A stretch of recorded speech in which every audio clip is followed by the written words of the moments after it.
Kabajamtoota hordoftoota maatii YouTube hundee qaroomina akkam jirtu nagaa keessanii nagaan jaalalli tokkummaan bakka jirtan hundatti isin haa ta'u. Toleegaan barnoota keenya kutaa har'aadhaan kunoo walitti deebinee jirra. Egaa kutaa darbe keessatti jecha sagalee jabaa kan jedhu waliin barannee turreerra jechuudha.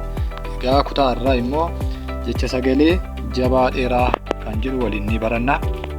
Egaan yeroo darbee jechi tokko jabaateera yookiis jechi tokko jabaadha kan jennu maalirratti hundaa'eeti kan jedhu akkuma ilaalle.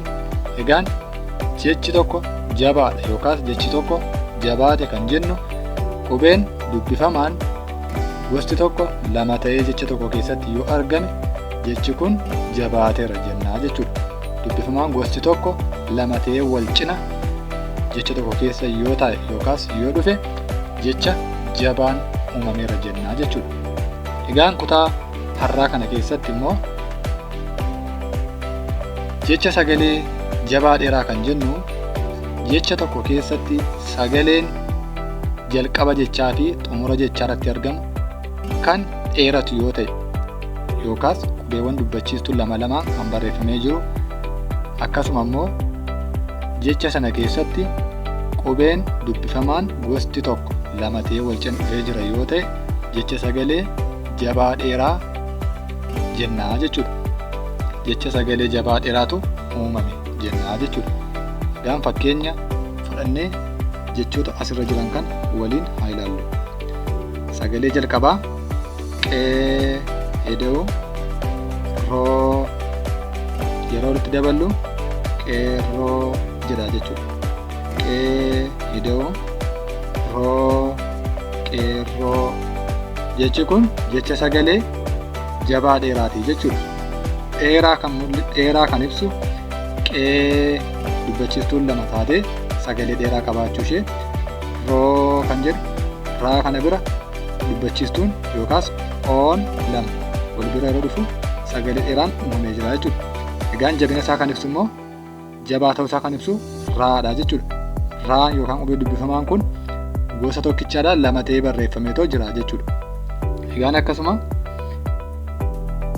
Egaan akkasuma jecha itti aanu fudhannee yoo ilaalle luu sagalee jedhu, eda'uu, caa jecha sagalee akkamii arganna?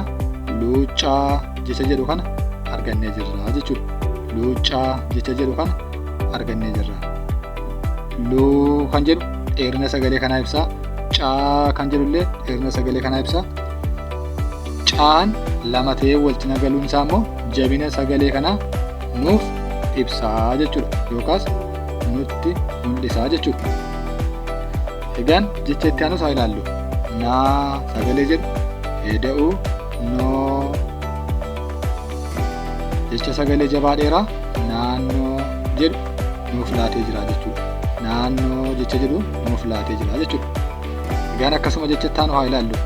Gaa sagalee jedhu, eda'uu, mee gaa, eda'uu, mee jecha sagalee jabaa dheeraa gaammee jedhu arganneetoo jirra jechuudha. Gaammee jecha jedhu argannee jirra. Egaan jechi sagalee jabaa dheeraa walumaa gala jecha tokko keessatti sagaleen jalqabaa sagalee dheeraa ta'e akkasuma sagaleen dhumaas sagalee dheeraa ta'e dubbifamaan gosti tokko yookaas dubbifamaan tokkichi immoo lama ta'ee wal cina jecha tokko keessatti kan galu yoo ta'e jecha sagalee jabaa dheeraa jennaa jechuudha. Egaan barnoota keenya guyyaa irraa asirratti xumurree jirra. Namoonni YouTube keenya subscribe taasisanii YouTube keenya subscribe gochuudhaan akkasuma hiriyoota keessaniif share taasisuudhaan viidiyoon keenya barnoonni keenya kan isinitti tole yoo ta'e immoo like taasisuun akkasuma yaadota qabdan koomentii share nu taasisaa. Ni onlaayinii karaa Imo akkasuma Telegiraamii, WhatsAppiin wajjin barachuu barbaaddan lakkoofsi bilbilaa keenya 9 5 7 21 26 kanarratti bilbiltanii nu argachuu ni dandeessu. Aga kutaa itti aanutti turtii gaarii.